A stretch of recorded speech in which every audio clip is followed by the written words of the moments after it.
Welcome back, everyone. In today's CHKD Parenting segment, even though school's out, your kids may still be playing sports and taking part in camps throughout the summer.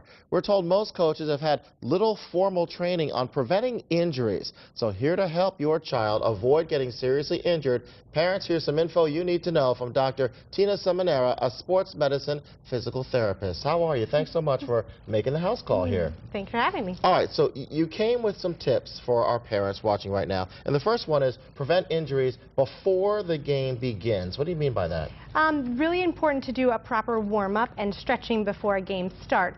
So your typical warm-up is just a few minutes of cardio exercise, a jog down the field, the typical plyometrics that we did when, everyone was younger. But it's also really important to stretch before you play a game to make sure that those muscles are loose and mobile enough to do the activity that you're asking. Those will prevent those pulled hamstrings. Yes. Definitely.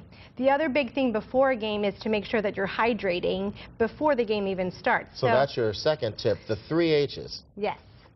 Heat, humidity, hydration. Yes. In our area, the humidity is a lot higher, so it makes it a lot more important for us to make sure that we're hydrating before the games even start.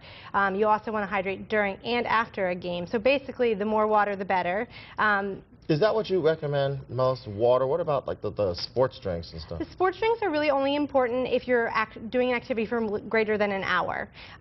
Anything shorter than an hour of strenuous activity, the best thing is water. Gotcha. And at that point, after an hour, you only need like maybe 8 ounces of Gatorade. So not like those big 20-ounce things that they come out with. Your best bet is water. You also wanted to talk about concussions. We hear a lot about those in pro sports now. Yes. Concussions have been around a long time. I think they're coming into the media more because they're being managed a lot better than they used to be. Okay. Any sport, basically, you can get a concussion anytime there's any type of impact of the head with the ground, another player, a piece of equipment, a ball, whatever it may be.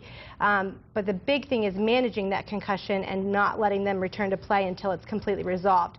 The risk of death and permanent injury is way higher if you continue to play with a concussion. Unfortunately, we've seen that across the country. Yes. So I think there are a lot of regulating bodies that are cracking down on that. But our best tip is being aware of the signs and symptoms of a concussion, any kind of dizziness, headache, neck pain, ringing in the ears. Those are all things that need to be taken seriously and checked out by a doctor before returning to play. And quickly, we have about 20 seconds left. You wanted to talk about a clinic coming up for coaches. Yes. We're offering a free clinic with CHKD and Kohl's.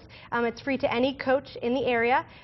It is on July 13th at Salem High School, and we encourage any coach to come. We'll be discussing things that we've already talked about, hydration. We have a psychologist coming to talk about other things as well. So please go to the website and sign up. Warm-ups and cool-downs and prevention of injuries, all that good stuff. 668-742, what was that number? 668-7402 for more information there. Thank you so much. Thank you. Appreciate it. Great information. Back with more of 13 News at noon for you right after this.